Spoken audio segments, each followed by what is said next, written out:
जय Hind everyone, welcome to awakening classes. अपने English के पहले लेक्चर में हमने आर्टिकल्स के जितने भी इंपॉर्टेंट रूल्स थे वो सब कवर करे थे। जैसे आपको दिख रहा होगा यहाँ पर हमने अनकाउंटेबल काउंटेबल नाउन्स क्या होते हैं उसके कंसेप्ट को देखा था।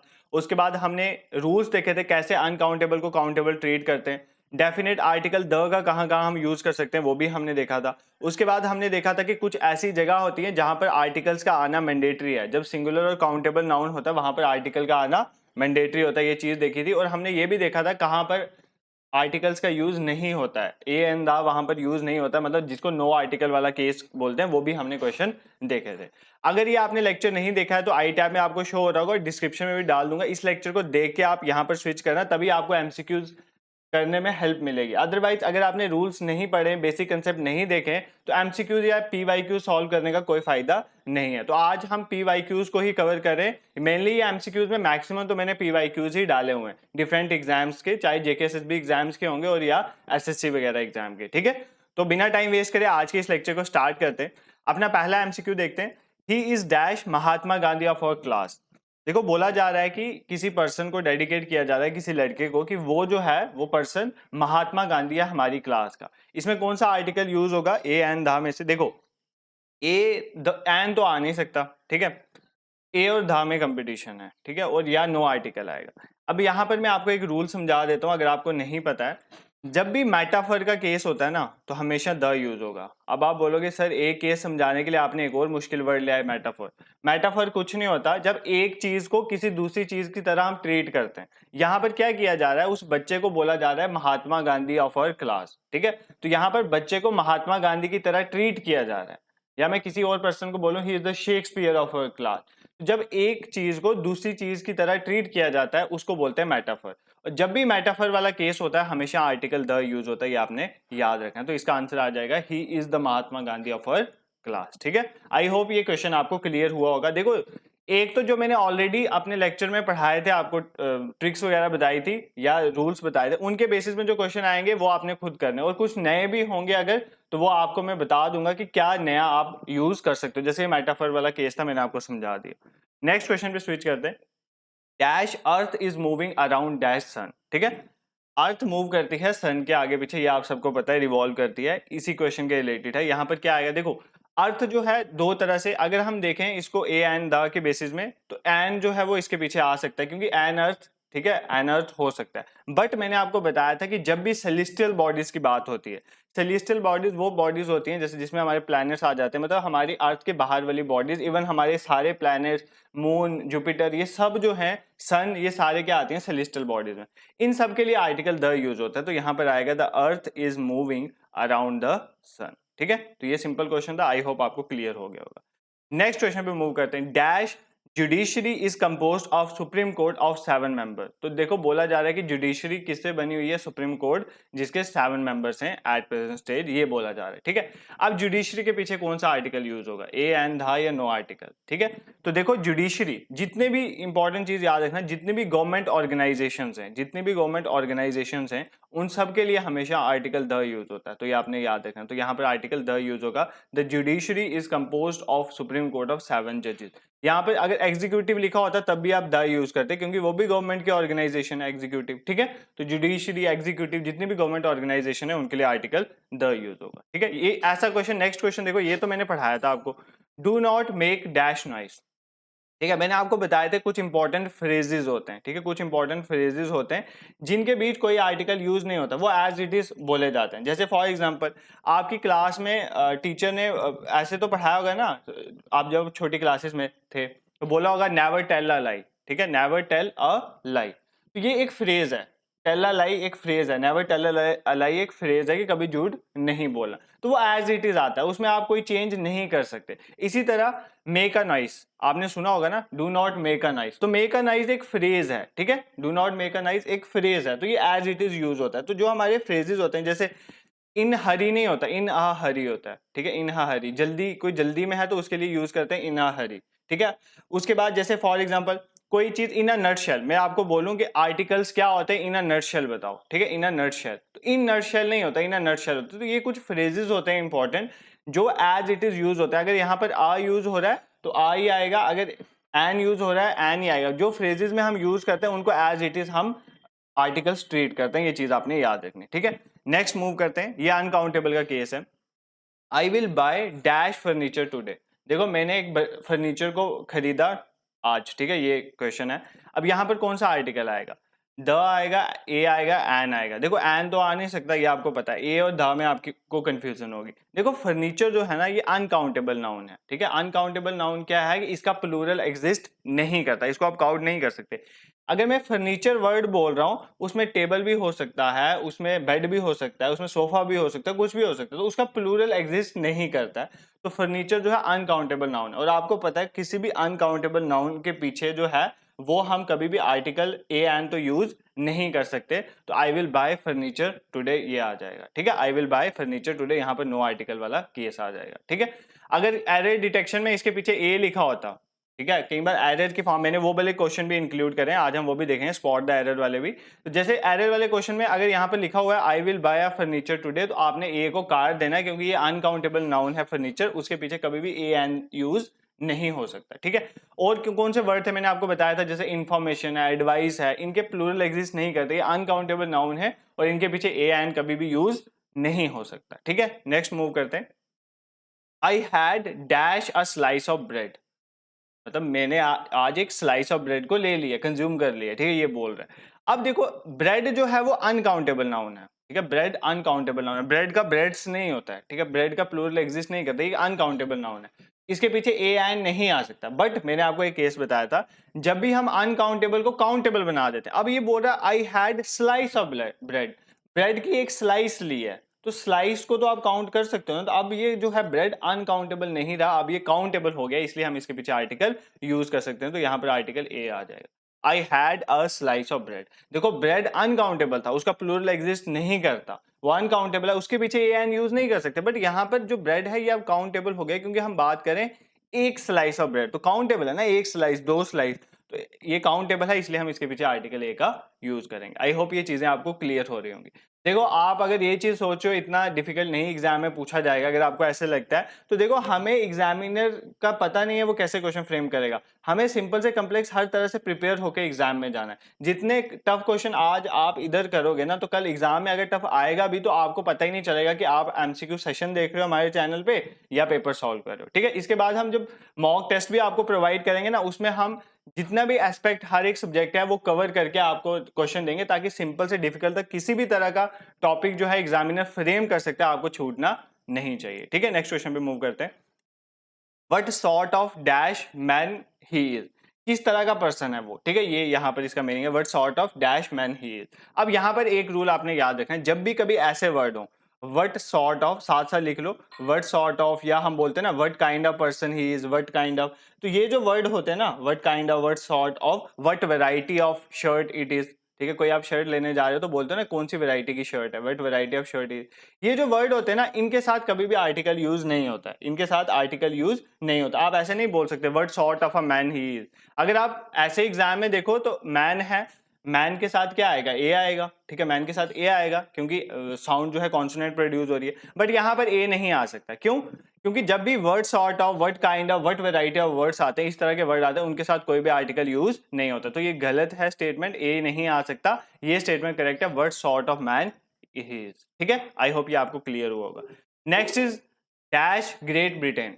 अब देखो डैश ग्रेट ब्रिटेन है, जैसे इंडिया लिखा हो, इंडिया के पीछे आप क्या यूज करोगे, आर्टिकल द यूज करोगे, कभी नहीं यूज करोगे। मैंने आपको बताया था आर्टिकल द हम वहां पर यूज करते हैं जब कोई एक चीज, कोई एक कंट्री जो है दो तीन प्रोविंसी से मिलकर बनी हो, तो जब वो फेडरल से बनती है तो उसके लिए हम द यूज करते हैं। यहाँ पर बात हो रही है ग्रेट ब्रिटेन की। अब देखो ग्रेट ब्रिटेन में आपको पता है इंग्लैंड भी आता है, वेल्स भी आता है, स्कॉटलैंड भी आता है, ये तीनों मिलकर, इंग्लैंड, वेल्स, स्कॉटलैंड, ईवीएस से याद कर लेना, ये तीनों मिलकर बनाते हैं ग्रेट ब्रिटेन। तो ग्रेट ब्रिटेन तीन चीजों से मिलकर बना हुआ है, तो जब भी ऐसे चीजों से मिलकर कोई, जैसे यूएसए है, यूएसए 50 प्रोविंसेस से मिलकर बना हुआ है, इसलिए हम उनके पीछे क्या यूज करते हैं, द यूज करते हैं। ये नहीं सोचना ग्रेट ब्रिटेन बड़ा है तो इसलिए द यूज करते हैं, ऐसा कुछ नहीं होता है। ब्रिटेन जो है वो इंग्लैंड, वेल्स और स्कॉटलैंड मिलकर, तीन डिफरेंट नेशन से मिलकर इंग्लैंड, ब्रिटेन बना हुआ है, इसलिए हम उसके पीछे द यूज करते हैं। इसी तरह आपने एक यूके वर्ड सुना होगा, यूनाइटेड किंगडम। ब्रिटेन और यूके में क्या फर्क है, देखो ब्रिटेन में इंग्लैंड, वेल्स, स्कॉटलैंड आता है, बट जब हम यूके बोलते हैं ना उसमें इंग्लैंड भी आ जाता है, वेल्स भी आ जाता है, स्कॉटलैंड भी आ जाता है और नॉर्दर्न आयरलैंड भी आ जाता है। ये चारों जब मिलते हैं ना, नॉर्दर्न आयरलैंड, ये चारों मिलकर क्या बनाते हैं, यूके। तो जब भी एग्जाम में यूके आए तो उसके पीछे भी दा ही आएगा, ग्रेट ब्रिटेन के पीछे भी दा ही आएगा। क्यों आएगा मैंने आपको एक्सप्लेन कर दिया, ठीक है। Next, the dash dash English speak English, ठीक है। जो इंग्लिश लोग हैं, इंग्लिश लोग हैं मतलब जो इंग्लैंड के नागरिक हैं उनको इंग्लिश बोलेंगे, स्पीक इंग्लिश, वो इंग्लिश बोलते हैं, ठीक है। यहाँ पर ये इंग्लिश लैंग्वेज को रिप्रेजेंट कर रहा है, ये इंग्लिश रिप्रेजेंट कर रहा है नेशनलिटी को, कि जो इंग्लैंड के लोग हैं। इंग्लिश किनको बोला जाता है, जो इंग्लैंड के लोग हैं। तो जो इंग्लैंड के लोग हैं, जो इंग्लिश पीपल हैं, वो क्या बोलते हैं, इंग्लिश लैंग्वेज बोलते हैं। देखो यहाँ पर आपने एक चीज नोटिस करी, ये इंग्लिश लैंग्वेज था, इसके पीछे कोई आर्टिकल यूज नहीं हुआ है। तो जब भी कोई लैंग्वेज होगी, हिंदी, उर्दू, उसके पीछे कोई आर्टिकल यूज नहीं होगा। बट क्या इस इंग्लिश के पीछे आर्टिकल यूज होगा? यहां पर इंग्लिश किसकी बात हो रही है, इंग्लिश नेशनैलिटी की बात हो रही है। मतलब वो जो इंग्लिश लोग हैं, मतलब जो इंग्लैंड के लोग हैं, वो इंग्लिश बोलते हैं। तो जब भी नेशनैलिटी की बात आएगी ना, तो उसके पीछे हमेशा आर्टिकल द यूज होगा। ये चीज आपने याद रखना, द इंग्लिश स्पीक इंग्लिश, ये चीज आपने याद। जैसे फॉर एग्जाम्पल मैंने आपको बोला इंडिया के पीछे द यूज नहीं होता, नहीं होता ना, इंडिया के पीछे द यूज नहीं होगा, एंड इंडिया। बट अगर हम इंडियंस की बात करेंगे तो वो नेशनैलिटी आ गई, तो उसके पीछे द आर्टिकल यूज होगा। जैसे फॉर एग्जाम्पल नेक्स्ट क्वेश्चन पे स्विच करते हैं, dash English defeat dash French. जो इंग्लिश है मतलब जो इंग्लैंड के नेशनल्स हैं, उनकी नेशनलिटी बता रहा है, जो इंग्लैंड के लोग हैं, नेशनल्स हैं, उन्होंने फ्रेंच को हरा दिया, मतलब जो फ्रांस के लोग हैं उनको हरा दिया। तो दोनों में नेशनलिटी की बात हो रही है, तो इधर इंग्लिश के पीछे भी द आएगा और यहाँ पर फ्रेंच के पीछे भी द आएगा, तो इंग्लिश डिफीट द फ्रेंच, ठीक है। जब भी language, French as a language अगर बात हो रही है, ठीक है, the French people speak French, उस जो सेकंड फ्रेंच आ रहा है ना यहाँ पर, उसके पीछे हम द यूज नहीं करेंगे, लैंग्वेज के पीछे द यूज नहीं होता है, द नेशनलिटी के पीछे यूज होता है। यहाँ पर इंग्लिश और फ्रेंच एज अ नेशन के पर्सन ट्रीट हो रहे हैं, नेशनलिटी ट्रीट हो रहे हैं, इसलिए हम इनके पीछे द यूज करते हैं। आई होप ये क्वेश्चन आपको क्लियर हुआ होगा। नेक्स्ट क्वेश्चन पे मूव करते हैं। देखो डैश वेस्टर्न इंडिया, कल मैंने आपको बताया था जो डायरेक्शन होती है ना, ईस्ट, वेस्ट, नॉर्थ या साउथ, ये जो डायरेक्शन होती है, इनके पीछे हम कौन सा आर्टिकल यूज करते हैं, आर्टिकल द यूज होता है, ये आपको पता है। बट अगर ऐसे लिखा हो वेस्टर्न, ईस्टर्न, नॉर्दर्न, साउदर्न, इनके पीछे हम आर्टिकल द यूज नहीं करते। क्यों नहीं यूज करते, इसका रीजन है, क्योंकि ये वेस्टर्न जो है ये नाउन नहीं है, ये एक एडजेक्टिव है।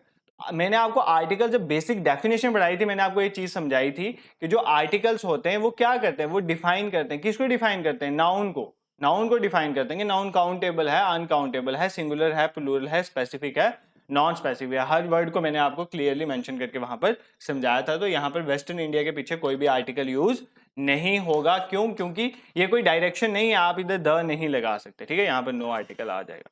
नेक्स्ट क्वेश्चन पे मूव करते हैं। Dash cotton of Egypt is known for is superiority, मतलब जो इजिप्ट का कॉटन है वो अपनी सुपीरियरनेस के लिए फेमस है, ठीक है। अब देखो यहाँ पर कौन सा आर्टिकल यूज होगा, यहाँ पर स्पेसिफिक बात हो रही है, यहाँ पर कॉटन की बात नहीं हो रही है, ये यहाँ पर कॉटन ऑफ इजिप्ट की बात हो रही है। तो एक जब भी कोई स्पेसिफिक चीज की बात होगी, मैंने आपको बोला था वहां पर कौन सा आर्टिकल आएगा, द आएगा। तो the cotton of Egypt is known for is superiority, ठीक है। आई होप ये आपको क्लियर हुआ होगा। क्यों यहाँ पर द आया, क्योंकि जो कॉटन है वो एक, अगर सिंपल कॉटन लिखा होता है the cotton is known for is superiority, तो उधर द यूज नहीं होना था। क्यों? क्योंकि वो कोई भी कॉटन हो सकता है, कॉटन के भी डिफरेंट काइंड्स होती हैं, डिफरेंट कंट्रीज का डिफरेंट कॉटन होता है। बट यहाँ पर कॉटन ऑफ इजिप्ट की बात हो रही है, एक स्पेसिफिक केस है, इसलिए हम यहाँ पर द यूज करेंगे। आई होप ये क्वेश्चन आपको क्लियर हुआ होगा, ठीक है। देखो अगर आप नए हैं तो मैं इसलिए आपको साथ साथ बता रहा हूं, बट अगर आपने ऑलरेडी ये चीजें आती हैं तो बिना आंसर सुने पहले ही क्वेश्चन पढ़ के खुद मार्क करना सीखा करो, उसके बाद ही मेरा आंसर सुनने का फायदा है। पहले खुद ध्यान से सोचा करो क्या आ सकता है। Next, dash higher you rise dash greater is the fall. तो ये कहा जाता है कि जितना आप ऊपर उठते हो, बढ़ते हो, उतना गिरने के चांसेस भी होते हैं, ठीक है, उतना फॉल भी होता है। तो ऐसा स्टेटमेंट बोली जाती है, ठीक है। बट क्या आप इससे एग्री करते हो, इस स्टेटमेंट से? इस स्टेटमेंट से मैं एग्री नहीं करता हूं। अगर एक पर्सन हायर पोस्ट में भी जाता है और अगर वो अपने प्रिंसिपल और वैल्यूज में काम करता है ना, तो वो कभी गिरेगा नहीं। बट अगर आप हायर पोस्ट में जाते हो और अपने वैल्यूज और प्रिंसिपल्स का गलत यूज करते हो, मतलब गलत वे में उस पोस्ट का यूज करते हो, तो गिरने के चांसेस आपके बन जाते हैं। तो बट हम आज आर्टिकल्स पढ़ रहे हैं तो इसी में जाते हैं, मॉरल प्रिंसिपल्स बाद में डिस्कस कर लेंगे। तो dash higher you rise dash greater is the fall. देखो इसमें आर्टिकल क्या यूज होगा, इसमें आर्टिकल यूज होगा द, दोनों में द आर्टिकल यूज होगा। अब क्यों यूज होगा मैं आपको समझा देता हूं। देखो जब भी कंपैरेटिव का केस होगा, जब भी दो चीजों में कंपैरिजन किया जाएगा, कंपैरिजन किस तरह से, जैसे एक के बढ़ने से दूसरा भी बढ़ रहा है, या एक के बढ़ने से दूसरा कम हो रहा है। जब भी कंपैरिजन वाला केस होगा दो बॉडीज के बीच में, तो आपने हमेशा आर्टिकल द का ही यूज करना है। ये चीज आपने याद रखें, this is very important for your exam. यहाँ पर बोल रहा है जितना आप ऊपर बढ़ोगे, जितना आप हायर पहुंचोगे, ठीक है, उतना आपके फॉल के चांसेस होते हैं। तो ये दोनों में कंपैरिजन हो रहा है, जितना आप ऊपर उठोगे उतना आपके नीचे गिरने का चांस है, तो जितना बढ़ोगे उतना नीचे आओगे। तो ये कंपैरिजन ही हो रहा है, एक मतलब ये इनवर्स वाला केस है, एक बढ़ रहा है दूसरे के कम होने का चांसेस है, तो यहाँ पर द यूज होगा। इसी तरह अगर दोनों के बढ़ने का केस होगा तो उस केस में भी द ही यूज होगा। For example, the more electricity you use the higher your bill will be. जितनी आप इलेक्ट्रिसिटी यूज करोगे उतना ही आपका बिल आएगा, तो ये केस भी इधर भी द यूज होगा। ये चीज आपने याद रखनी है, ठीक है। और एक और कंपैरिजन का केस होता है, मैंने ये भी डाल दिया है, he is dash stronger of the two players, ठीक है, वो दोनों प्लेयर्स में ज्यादा स्ट्रॉन्गर है, ठीक है, वो दोनों प्लेयर्स में ज्यादा स्ट्रॉन्गर है। तो दो में से जब आपको एक चीज को चूज करना होगा ना, जब भी आपको दो में से एक चीज को चूज करना होगा तो हमेशा आप द यूज करोगे। याद रखना, जब भी दो में से एक चीज को चूज करना है, देखो दो प्लेयर्स की बात हो रही है, उनमें से एक स्ट्रॉन्गर है, तो जब दो में से आप एक चूज कर रहे होगे वहां पर हमेशा आपने द यूज करना। For example, he is the better of the two wrestlers, दो रेसलर्स में से वो पर्सन बैटर है, तो वहां पर भी आप द यूज करोगे। आई होप ये सारे कंसेप्ट आपको क्लियर हो गए होंगे। देखो ये सिर्फ एमसीक्यू सेशन नहीं होता, मैंने आपको बताया था, ये एक रिवीजन सेशन भी होता है, जहां पर आपको जो भी आपने नहीं पढ़ा है उसको साथ साथ रिवाइज करवाया जाता है। देखो फॉर एग्जाम्पल, आज हमने क्या सीखा, एक तो देखा जब भी मेटाफोर वाला केस होता है तो हम द का यूज करते हैं, ठीक है, मतलब एक पर्सन को दूसरे के साथ कंपेयर किया जा रहा है तो द यूज करते हैं। उसके बाद ये तो मैंने ऑलरेडी बताया था सेलेस्टियल बॉडीज वाला केस, मैंने ये बताया कि गवर्नमेंट ऑर्गेनाइजेशन के पीछे द यूज होता है। फ्रेजेस वाला मैंने लास्ट टाइम भी बताया था और आज भी बता दिया। फ्रेजेस में मैंने आपको ये भी बताए थे, by post, by chance, by mistake, by check. अब बाय चेक नहीं होता, बाय चेक होता है। क्यों? क्योंकि ये एक फ्रेज है, बाय चेक ही आ सकता है। और दूसरी तरह से आप, मैंने एक और रूल से बाय चेक आपको याद करवाया था कि बाय मीन्स ऑफ कम्युनिकेशन या ट्रांसपोर्टेशन में हम बाय के साथ कभी भी ए या एन का यूज नहीं करते, ठीक है। उसके बाद ये फ्रेजेस देखा, फिर हमने ये अनकाउंटेबल वाला तो हमने लास्ट टाइम भी देखा था। अनकाउंटेबल को काउंटेबल ट्रीट करेंगे तो ऐसे हो जाएगा, फिर आर्टिकल यूज कर देंगे। फिर हमने देखा what sort of, what kind of, what variety of, इनके साथ ए एन का यूज नहीं होता, मतलब आर्टिकल्स नहीं यूज होते हैं। फिर ग्रेट ब्रिटेन वाला केस, ये मैंने लास्ट टाइम भी आपको समझाया था। फिर यहाँ पर हमने देखा कि लैंग्वेज के पीछे आर्टिकल द यूज नहीं होता है, बट जब भी नेशनलिटी की बात होती है तो हम आर्टिकल द का यूज करते हैं। फिर हमने देखा, ये हमने देखा था लास्ट टाइम में, east west north south direction के द यूज होगा, बट वेस्टर्न भी तो एक डायरेक्शन है, बट ये एज एन एडजेक्टिव यूज होता है वर्ड वेस्टर्न, तो उसके पीछे हम आर्टिकल द का यूज नहीं करेंगे। उसके बाद यहाँ पर हमने स्पेसिफिक केस देखा, ये लास्ट टाइम भी मैंने समझाया था, जब भी कोई स्पेसिफिक चीज होती है, उसके डेफिनेट चीज होती है, उसके लिए हम आर्टिकल द का यूज करते हैं। उसके बाद ये हमने कंपैरिजन वाले केस देख लिया। आई होप ये लेक्चर आपको यहाँ तक पसंद आया होगा। अब चलते हैं स्पॉट द एरर में। मैं आपको हाईली रिकमेंड करूंगा स्पॉट द एरर खुद फाइंड करना, क्योंकि एग्जाम में क्वेश्चन आपके स्पॉट द एरर के फॉर्म से भी आ सकते हैं, ठीक है। तो स्टेटमेंट होती है, उसमें बताना है आपको कि किस स्टेटमेंट में कोई फॉल्ट है, ठीक है। तो अगर आपको आता होगा तो आप फॉल्ट निकालोगे। यहां पर तो मैंने आर्टिकल्स का ही फॉल्ट डाला हुआ है, बट एग्जाम में आपके आर्टिकल्स, प्रोनाउंस, जो भी आपके सिलेबस में मेंशन है, किसी भी तरह का फॉल्ट वहां पर आ सकता है, आपने ढूंढ के निकालना होगा, ठीक है। अपने नेक्स्ट लेक्चर में हम प्रोनाउन को ही डिस्कस करेंगे, धीरे धीरे करके हम सारे इंग्लिश के जितने भी टॉपिक्स हैं, एक टॉपिक एक लेक्चर में मैं आपको रूल्स बताया करूंगा और नेक्स्ट लेक्चर में एमसीक्यूज लेके उसको कवर कर दूंगा। बाकी जो बच जाएगा ना, तो वो हम अपने मॉक टेस्ट में कवर कर लेंगे, तो हम आपको मॉक भी प्रोवाइड करेंगे, तो मैं अनाउंस कर दूंगा कब से हमारे मॉक टेस्ट होंगे, ठीक है। नेक्स्ट मूव करते हैं स्पॉट द एरर में। सबसे पहला है, of the to sister she is better.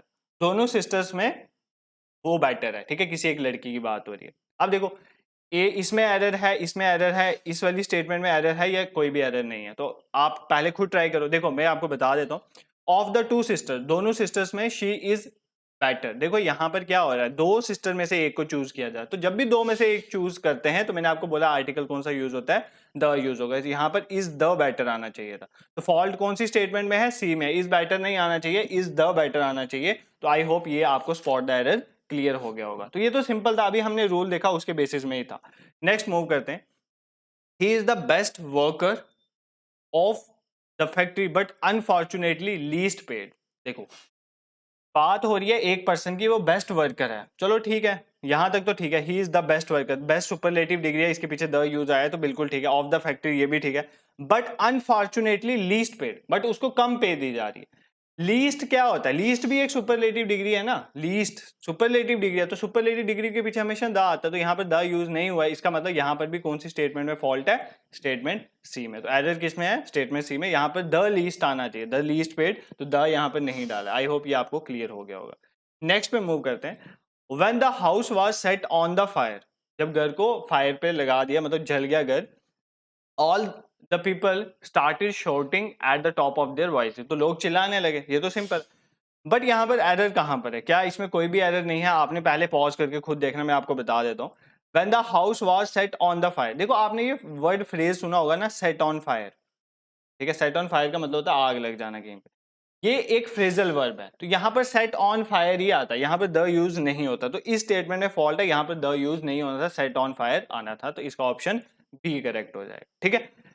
It was by a mistake, ठीक है, that he injured her hand, या नो एरर। तो इस स्टेटमेंट में क्या आएगा? देखो कह रहा है कि उसकी गलती की वजह से उसने अपने हाथ को इंजर्ड कर दिया, उसने एक लड़की के हाथ को इंजर्ड कर दिया। ही इंजर्ड हर हैंड, मतलब एक लड़के ने अपनी गलती की वजह से एक लड़की के हाथ को क्या कर दिया? इंजर्ड कर दिया। तो इसमें आपने बताना है कि एरर कहाँ पर है। देखो मैंने आपको बताया था रूल में लास्ट लेक्चर में कि जब भी हम किसी रीजन की वजह से बात करेंगे या कुछ फ्रेजल वर्ब में भी आप ट्रीट कर सकते हो, तो वहां पर हम क्या यूज करते हैं? ए एन का यूज नहीं करते। जैसे बाय मिस्टेक होता है, बाय आ मिस्टेक नहीं होता, बाय चांस होता है, बाय आ चांस नहीं होता है। तो ये कुछ चीजें मैंने आपको बताई हैं, तो देखो ये किस तरह से एरर्स में यूज होती हैं, तो आपने इनको अच्छे से रिकॉल करना है, ठीक है? Next, his father asked him, उसके पापा ने उसको बोला to go to the temple every morning, तो हर दिन मंदिर जाया करो। इसमें कोई एरर है या नो एरर का केस है? देखो उसके फादर ने उसको बोला कि मंदिर जाना है हर मॉर्निंग, क्या किसी स्पेसिफिक मंदिर की बात हुई है कि कौन से मंदिर में जाना है? शिव मंदिर में जाना है, विष्णु मंदिर में जाना है, या गांव के मंदिर में जाना है? कोई स्पेसिफिक मंदिर की बात नहीं हुई है। उनके फादर ने उनको बोला, अपने बेटे को बोला कि यार तुम्हें हर दिन मंदिर जाना चाहिए, ठीक है? तो यहाँ पर जो टेम्पल है ये कोई स्पेसिफिक टेम्पल की बात नहीं हो रही है, तो यहाँ पर हम द यूज तो कर ही नहीं सकते, तो ऑप्शन सी इसका करेक्ट हो जाएगा। एरर कहाँ पर है? सी में है, ठीक है? आई होप ये क्वेश्चन आपको क्लियर हुआ होगा। नेक्स्ट क्वेश्चन पे मूव करते हैं। He leads a very luxurious life, ठीक है, so he goes to every part of India by a car. देखो वो एक अच्छी लग्जरियस लाइफ जी रहा है, इसलिए वो इंडिया के हर कोने में अपनी गाड़ी से जाता है। अब देखो यार मैंने कल आपको बताया था बाय अ कार तो हो नहीं सकता, by car means of transportation के लिए या वो मील के लिए मैंने आपको बताया था, वहां पर हम क्या करते हैं, वो ए एन वहां पर यूज नहीं होता, वहां पर नो आर्टिकल यूज होता है, तो बाय कार आएगा, बाय बस, बाय ट्रेन, ठीक है, बाय टेलीफोन, अगर आप किसी कंटेक्ट करते हो तो इन सब के लिए हम ए एन बीच में यूज नहीं कर सकते, आर्टिकल का यूज नहीं होता, तो एरर किस में है? ऑप्शन सी, ठीक है? Next, in a hour's time I will be back but now I have to go, इसमें एरर तो इजिली आपने फाउंड कर लिया होगा। पहली स्टेटमेंट में एरर है इन एन ऑर्स टाइम, ऑर्स देखो वॉवल साउंड आ रही है, तो जब भी वॉवल साउंड आती है तो हम एन यूज करते हैं, in an hour's time I will be back but now I have to go. Next statement देखते हैं। I like to travel by the air as I am a very busy person, by the air कैसे हो सकता है? मैंने आपको बोला अगर कोई भी मीन्स है, ठीक है, जिस चीज को आप यूज करते हो, जैसे बस, कार, हवा, जिसको भी यूज करते हो, मीन्स के लिए कभी भी आर्टिकल यूज नहीं होता, तो बाय एयर आएगा। तो ये आपको मैंने पहले भी एक्सप्लेन करा था, इसका ऑप्शन बी जो है वो करेक्ट हो जाएगा, ठीक है? नेक्स्ट मूव करते हैं। The chairman and the trustee, chairman और trustee was removed from his post because he had misappropriated the fund. Chairman और ट्रस्टी जो है उसको रिमूव कर दिया उसकी पोस्ट से, उसकी पोस्ट से, क्योंकि उसने क्या किया था? फंड को मिस अप्रोप्रिएटली यूज किया होगा, ठीक है? अब देखो इस स्टेटमेंट में प्रॉब्लम पता है कहां पर है? देखो ये सिर्फ आर्टिकल का केस नहीं है, इसमें और भी कंसेप्ट इन्वॉल्व है, बट आर्टिकल के वे से भी अगर आपने समझना तो आप इसको समझ सकते हो। देखो यहाँ पर बोला जा रहा है चेयरमैन और ट्रस्टी को उसकी पोस्ट से रिमूव कर दिया गया, इसका मतलब चेयरमैन और ट्रस्टी एक ही पर्सन है हिज पोस्ट से, देखो हिज की बात हो रही है, मतलब एक ही पर्सन की बात हो रही है, इसका मतलब चेयरमैन और ट्रस्टी एक ही पर्सन है। अगर चेयरमैन और ट्रस्टी एक ही पर्सन है तो the chairman and the trustee कभी नहीं आ सकता। ये जो स्टेटमेंट है the chairman and the trustee, ये रिप्रेजेंट कर रही है कि चेयरमैन और ट्रस्टी अलग अलग पर्सन है, बट ऐसा थोड़ी है। वो बोल रहा है was removed from his post because he had misappropriated the fund, ये तो एक ही पर्सन की बात हो रही है कि उसने अपने फंड को मिस यूज किया, इसलिए उसको पोस्ट से रिमूव कर दिया। इसका मतलब ये चेयरमैन और ट्रस्टी अलग अलग पर्सन है, ये एक ही पर्सन है। तो जब एक ही पर्सन होता है ना तो उधर दो बार द यूज नहीं होता, यहां पर आएगा द चेयरमैन एंड ट्रस्टी, इसका मतलब पहली स्टेटमेंट में फॉल्ट है। The chairman and trustee was removed from his post because he had misappropriated the fund. I hope ये आपको क्लियर हुआ होगा। I went for lunch at 1 PM, मैं लंच के लिए गया at 1 PM and then return, तो उसके बाद में वापस आ गया, ठीक है। I went for the lunch at 1 PM and then return, तो इसमें कहां पर फॉल्ट है? देखो यहां पर किसकी बात हो रही है? फर्स्ट स्टेटमेंट में देखो, ए पार्ट में देखो, he went for the lunch, मैंने आपको बोला था, ध्यान से सुना, मैंने आपको बोलता जो मील्स होती हैं, चाहे वो लंच होगा, ब्रेकफास्ट होगा, डिनर होगा, उनके लिए कोई भी आर्टिकल यूज नहीं होता, वो नो आर्टिकल वाला केस होता है, तो द यहाँ पर यूज किया, तो यही यहाँ पर मिस्टेक है, ठीक है। नेक्स्ट इजी है, every morning the sun rises in east, भाई ईस्ट डायरेक्शन है, यहाँ पर द यूज करना चाहिए था, इन द ईस्ट आ जाएगा। He is best player in India, ये तो सामने गलत दिख रहा है, सुपरलेटिव डिग्री है, बेस्ट, तो इसके पीछे द आना चाहिए था ना, तो ऑप्शन बी में गलती है, ही is the best player in India. I hope आज का लेक्चर आपको पसंद आया होगा। देखो सिंपल है आर्टिकल्स, बट अब आपको सिंपल लग रहे होंगे, पहले आपको रूल्स में कंफ्यूजन थी। आई होप आपको सभी रूल्स क्लियर हुए होंगे। इसकी पीडीएफ जो है ना, हम अपने टेलीग्राम ग्रुप में शेयर करेंगे, आप टेलीग्राम का लिंक डिस्क्रिप्शन में उसको ज्वाइन करना। देखो मैं आपको और भी रिकमेंड करूंगा कि हमारे जो जेकेएसएसबी की क्लासेस चल रही हैं उनको आप वॉच करें, सभी लेक्चर्स को देखें और अपने फ्रेंड्स के साथ भी शेयर करें। हम आपके लिए इतने एफर्ट्स डालते हैं, तो कुछ आपकी भी रिस्पॉन्सिबिलिटी बनती है टुवर्ड्स योर टीचर। और एक चीज मैं आपको बता दूं, जैसे ही अभी जैसे नोटिस एक सर्कुलेट हो रहा है कि कैलेंडर आने वाला है 3-4 दिनों में, तो जब कैलेंडर आएगा तो हम आपको एक फुल फ्लेज स्ट्रेटेजी प्रोवाइड करेंगे कि कैसे आपने एक एक दिन टॉपिक प्रिपेयर करना है उस टॉपिक के रिलेटेड। जैसे मॉर्निंग में हम आपको टॉपिक बता देंगे अपने टेलीग्राम ग्रुप में, ये आपको प्रिपेयर करना, फिर उसका मटेरियल भी देंगे, अगर आपके पास अपना मटेरियल है तो उसको भी यूज करो, जो हम प्रोवाइड करें उसको भी पढ़ो। इवनिंग में हम उसके रिलेटेड एमसीक्यू सेशन लाएंगे। बीच के कुछ दिनों में मॉक टेस्ट, 4-5 मॉक टेस्ट भी आपको प्रोवाइड कर दिए जाएंगे, तो आपने उन मॉक टेस्ट को भी देना है। इस तरह से आप फुल्ली फ्लेज प्रिपेयर हो जाओगे एग्जाम के लिए। तो देखो हम इतने एफर्ट्स अपने हाफ पे कर रहे हैं, तो आपके भी कुछ रिस्पॉन्सिबिलिटीज बनती है, तो डू शेयर दिस लेक्चर। अगर आप समझते हो कि वर्दी है आपको शेयर करना, तो आप इसको जरूर शेयर करें टू योर फ्रेंड्स जो प्रिपेयर करें, प्लस चैनल को सब्सक्राइब भी करें। Thank you so much for watching.